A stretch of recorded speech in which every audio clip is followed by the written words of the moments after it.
Started shooting and walking towards him because I wanted to be sure I hit him. Because everybody kept saying that's a little gun and blah, blah, blah, and I better be close.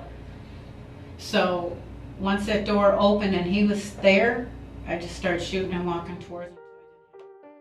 The framing of an innocent man, a murder to cover it up, and that one is recorded on a 911 call. Yet another possible murder of an elderly lady for money and an attempted suicide during police questioning. And all the while, a compulsive liar tells her story with complete confidence. Hi all, my name is Kevin and you're watching Just Thought Lounge. Today we're going to look at a story that is simply too big and too crazy for our channel to ignore. I would not put it past this woman to make headlines again in her lifetime. This story is far from over. So without further delay, let's take a look at the story of Pam Hupp so far.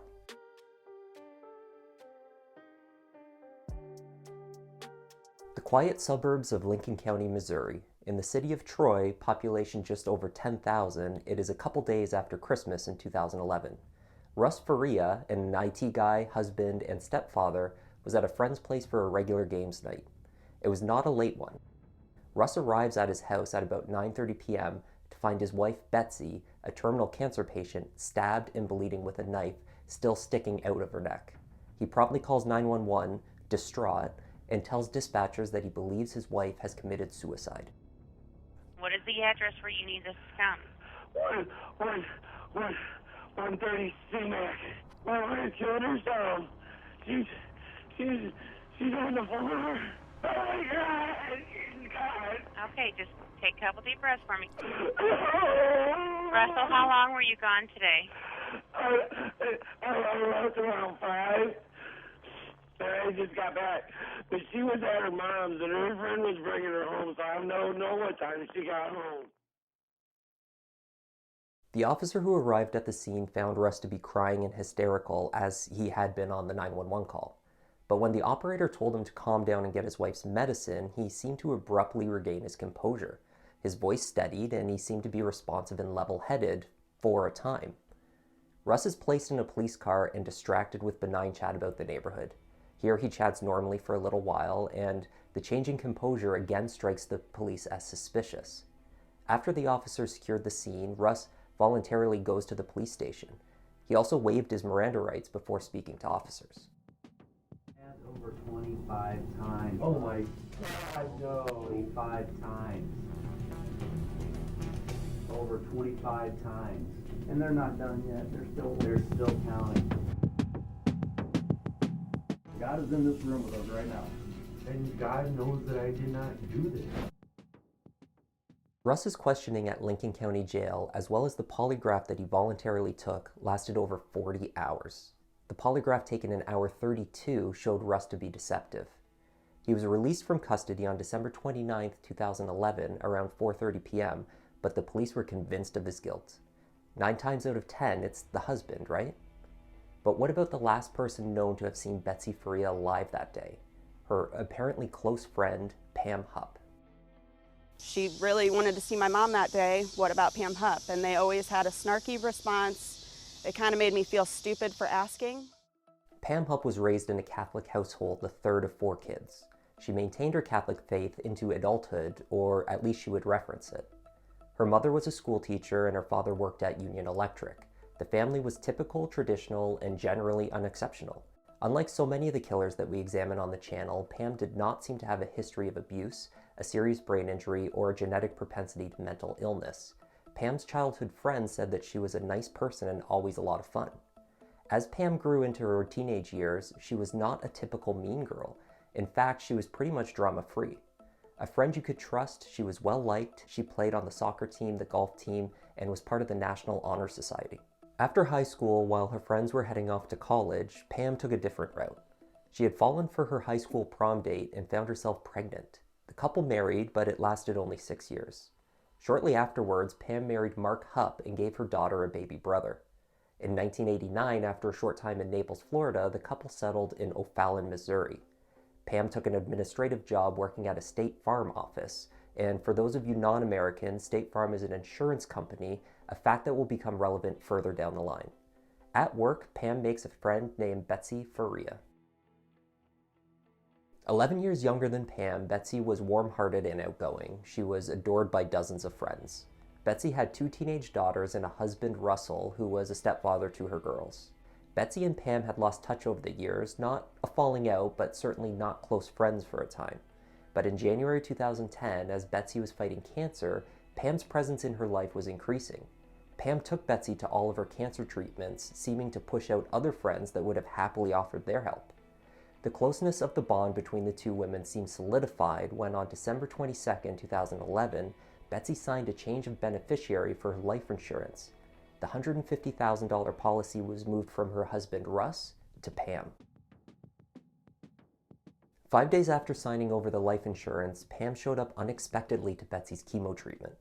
Betsy had texted Pam earlier stating that her friend Bobby was in town and would take her. It is a chance for the two of them to spend some one-on-one time together. Records show Pam received the text and confirmed with a single word, bummer. Then she arrived anyway. She offered to take Betsy home that evening so that she would not need to wait on Russ, who was at his regular games night. Betsy accepted.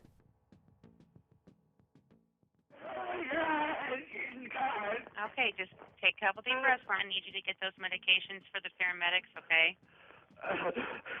I think they're here on the table. First responders arrived within 10 minutes and concluded that Betsy Faria had been dead for at least an hour and likely longer. It was no suicide. Betsy was suffering from over 55 stab wounds and a knife remained stuck in the side of her neck. The case against Russ gained more steam after the police spoke with Pam. Pam had claimed that Russ had a violent temper and that he was a heavy drinker. She says that he had threatened Betsy. Her friend had apparently wanted to move out of their current home to relocate closer to her chemo and to her friends, but according to Pam, Russ was going to be furious about that idea. Pam, the caring friend, felt guilty for leaving Betsy to confront Russ with these plans that evening. She helpfully suggested to police that they search Betsy's laptop, where they found a document in which Betsy expressed fears that her husband would kill her. All seemed to fall into place for the detectives. Their initial suspicions were validated. It was the husband after all. On January 4th, 2012, the day after Betsy's funeral, Russ was charged with the first-degree murder of his wife and armed criminal action. He was not able to make the $250,000 bail, so was held in the county jail until his trial began on November 18th, 2013. In the days immediately following Russ's arrest, the media would perpetuate Pam's narrative. Newspapers quoted an anonymous friend of Betsy, who was almost certainly Pam, stating that Betsy feared Russ and was aiming to leave him. Pam's husband, Mark, would back her up in police interviews to the extent that he could, substantiating Pam's view of events. Prosecutors are painting Russell Faria as a frightening father who screamed and cussed at his wife and kids. Then on December 27th, 2011, they say he called 911 crying that his wife killed herself when the scene clearly showed murder. However, Russ had a solid alibi. He had multiple friends from his game night verifying his presence there until 9 p.m. He bought some food at an Arby's drive-thru, and that receipt is stamped at 9:09 p.m. Detectives clocked his drive home at a speedy pace and even driving up on the shoulders of the road to avoid delays. They concluded that at that pace, the drive would have taken Russ 23 minutes door to door. He called 911 at 9:40 p.m.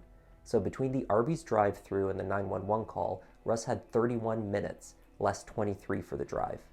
This means that in the proposed version of events, Russ would have had to stab his wife 55 times inside of 8 minutes and clean himself and the scene of nearly all evidence before making the emergency call.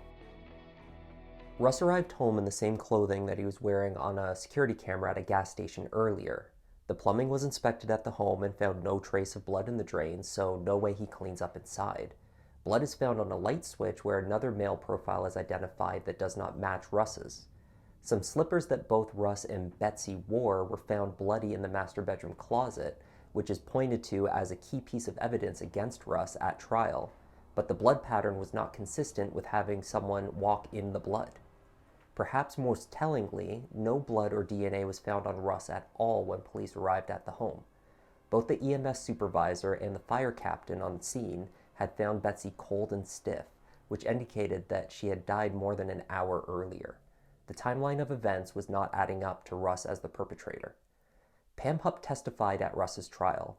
On November 21, 2013, Russ Faria was convicted. A month later, he was sentenced to life plus 30 years imprisonment without possibility of parole and sent to the Jefferson City Correctional Center. Russ maintained his innocence while he fought to bring new evidence to light. The change in the life insurance beneficiary from Russ to Pam in the days before the murder was not revealed at trial. Additionally, the prosecutor had argued, unknown to them, that Russ's 4 friends from the games night who had provided his alibi were in fact implicit in the murder. The original trial judge had refused to allow evidence implicating Pam Hupp, however. This included facts about the life insurance, but also cell phone records that showed that she was in the vicinity of Betsy's home for up to half an hour after the time that she had claimed to have dropped her off. After 2 years in prison, in a move that is considered very rare, a retrial motion was successful and the judge ordered a new trial.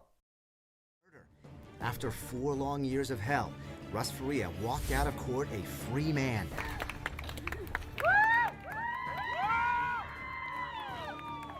Oh, baby. Love you too. The judge in Russ's second trial found the investigation that led to his conviction was rather disturbing and frankly raised more questions than answers. Questions about Pam Hupp in particular remained.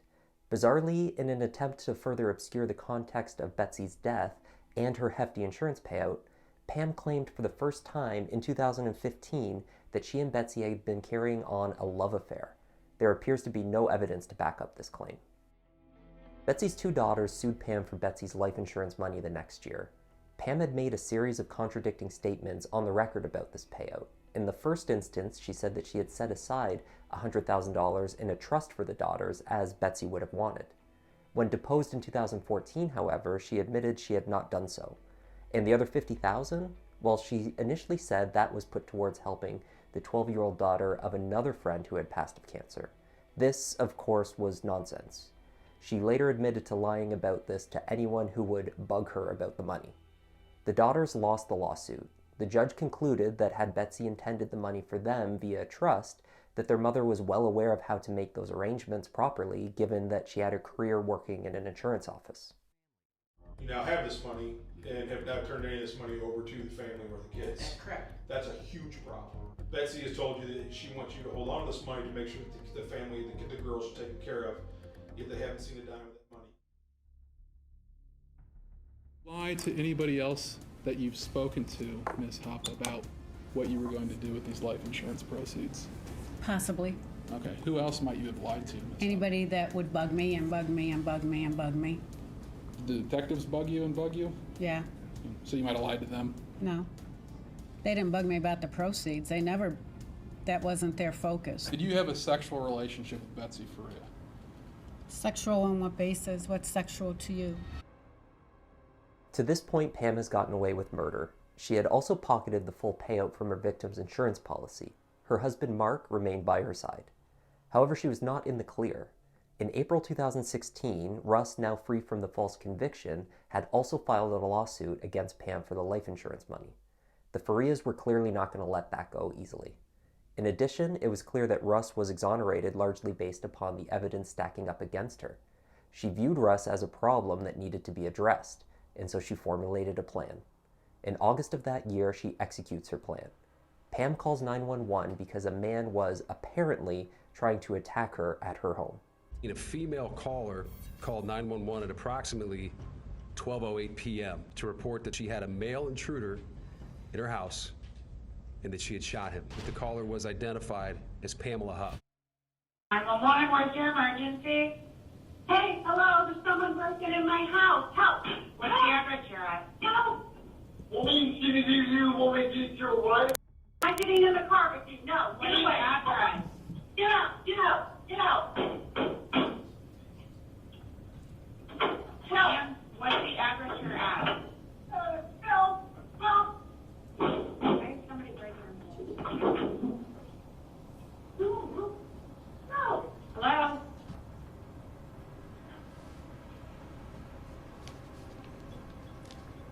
Help! Help! Ma'am, can you hear me? Help! We cut the recording off right there because in the next second, you could hear 5 gunshots ring out in succession. By her own admission to the officers who arrived at the scene just a few minutes after this, she discharged her weapon until she had, quote, no more bullets. The shots fired struck and killed Louis Gumpenberger, a 33-year-old man who was both physically and mentally impaired from a car accident in 2005. Pam told police that soon after pulling into her driveway on August 16, 2016, Louis, who she did not know, jumped out of a car and demanded at knife point that she take him to a bank to get Russ's money. Police found $900 in plastic bags in Louis's pocket, along with a note that appeared to be instructions to kidnap Pam Hupp and to collect Russ's money. We're going to the bank, we're getting Russ's money, and he started getting all agitated and excited. He was getting all excited, and he was, I thought he was drunk or on drugs or something like that. When he started to whip around, all I saw was like a dark dome, sorry, but short hair like you. Right. Short, maybe not quite as short, but it was dark. And I just started shooting and walking towards him because I wanted to be sure I hit him. All signs suggest that Pam was attempting to frame both Louis and Russ again with this staged attack. Her absurd plan came into focus when another witness came forward. This witness was Pam's failed first attempt to convince someone to break into her home and attack her. 6 days before the 911 call that records the shooting, a woman reported that a white female in an SUV approached her claiming to be a producer for the TV show Dateline and tried to recruit her to record a scripted soundbite about 911 calls, promising to pay her $1,000. The woman initially agreed, but backed out when the woman could not produce any credentials. Surveillance footage from a camera on the woman's home captured the SUV's license plates, which matched Pam's. What you see right there, that is a car that's registered to a business that's owned by Pam and Mark Hupp. Mark is her husband. That's registered to their address. You'll see in one of the frames, her face is clearly visible. She is parked out front of the witness's home. What you don't see prior to this video starting was the conversation between the two of them, but I've just described the details of that conversation. So this is our witness, and I'll let the video speak for itself here for a moment.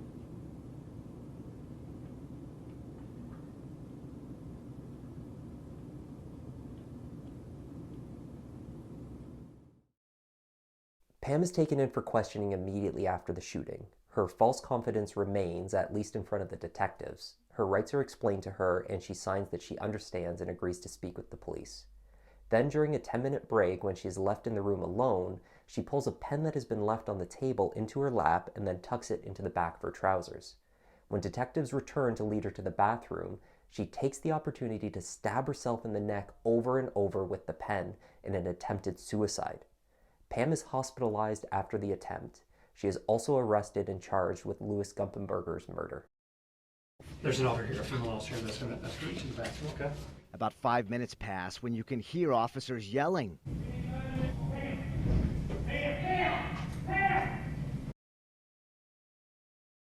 As Pam prepares to go to trial, investigators begin to dig deeper into her past. The digging leads directly to questions surrounding the 2013 death of Pam's mother, Shirley Newman. Shirley, a 77-year-old grandmother suffering from dementia and arthritis, was pronounced dead after falling through the broken and distorted railings of her third-floor balcony to the lawn below. She was found dead by her housekeeper on the 31st of October at her home at the Lakeview Park Independent Senior Living Community. 2 of the upright metal balusters had broken and were lying on the ground next to her body. 4 more had bent outward, but the guardrail at the top was intact. Shirley had 8 times the typical dose of Ambien in her system. The bars going up and down are hollow aluminum, decorative. They're not welded in, they're popped in. So if you wanted to, I would suppose, it might take a little bit, but it's not like they're welded in. They're not hard, they're hollow. They're just in. And the last person known to have seen her alive? Well, her daughter Pam. She had driven her mother home after a trip to the hospital for back pain. Curiously, it is also her daughter that stood to gain as a beneficiary of her mother's life insurance policy. I really hate to say it, wanted money. My mom's worth $500,000 that I get when she dies. If I really wanted money, there was an easier way. Pam was never interviewed in connection with her mother's death, which the coroner had officially ruled an accident. Mention of Shirley Newman's death is not made at the trial for Louis Gumpenberger's murder. What was permitted, however, was mention of Betsy's stabbing death from 2011. The evidence against Pam is overwhelming. 2 or 3 seconds before the dispatch officer answered, it was dead silence. So there was nothing going on the other side of that phone from the caller, which would be highly unusual if you're involved in a situation as she described. Then police found this carpet swatch. It appeared to be strategically placed right where she shot Gumpenberger, as if to protect the rug underneath from blood. Aside from the clearly staged 911 call and the witness whom she failed to frame with her Dateline ruse, cell phone records also showed that Pam had been in Louis's neighborhood less than 1 hour before the shooting, suggesting she was likely lying about never having met him. Police also found a $100 bill on Pam's dresser with a sequential serial number to 4 of the 9 bills from Louis Gumpenberger's pocket. This was the supposed payout from Russ to kidnap and kill Pam. Amongst all of this, there was also the underlying skepticism that Louis Gumpenberger's severe physical and mental impairments following his accident would have allowed him to carry out the crimes that Pam had accused him of at all. The prosecution decides to pursue the death penalty. To avoid this fate, Pam submits to a plea deal, what is known as an Alford plea. It admits that the prosecutors have enough to convict, but does not actually admit guilt. At this point, Mark Hupp remains at her side. Pam is given a life sentence without the possibility of parole. Then, thankfully, in July 2021, after extensive scrutiny was placed upon the investigation of Betsy's death that led to Russ's wrongful conviction, the state of Missouri finally issued charges against Pam Hupp for the death of Betsy Faria. They will again seek the death penalty. Ms. Hupp, this is your initial appearance. I'm going to be addressing you regarding a criminal case that was recently filed. I want to remind you, first of all, that you have the right to remain silent. You don't have to say anything at all at any time about these allegations. Anything that you do say can be used against you. In that on or about December 27th, 2011, in the county of Lincoln, state of Missouri, you committed the felony of murder that is charged in count 1. That after deliberation, you knowingly caused the death of Elizabeth Faria by stabbing. Russ Faria successfully sued the Lincoln County Prosecutor's Office and has been awarded $2 million in damages. Louis Gumpenberger's family have sued Pam Hupp directly. They recently won a settlement of $3 million, essentially in place to ensure that Pam will not be in a position to sell the story of Louis's death in the future for a profit. Mark Hupp finally bailed on the marriage. He filed for divorce in October 2020, just prior to seeing Pam charged for Betsy's murder. And what of Pam's poor mother, Shirley Newman? Initially, Pam's brother Michael had filed a lawsuit against the manufacturer of the handrails on his mother's balcony, claiming they caused her fall. He dropped the suit after his sister was charged with the murder of Louis, claiming that turn of events would cause a circus, though I think it was already too late to avoid that. In 2017, Shirley Newman's cause of death was officially altered from accidental to undetermined, leaving open the possibility for further investigation and maybe even charges. Thank you so much for watching the video. I really appreciate each of you choosing to spend this time with me. I would like to take this opportunity to give a special shout out to Tea and Crime, Royston, and the community. Thank you so much for the support that you have shown over the past few weeks. It is really appreciated, and I hope you are all enjoying the content. Please do let me know in the comments if Royston has sent you our way, and if you haven't seen Tea and Crime just yet, then I'll put a link to his channel in the description below. As always, I'm Kevin, this is Just Thought Lounge, and I'll see you in the next one.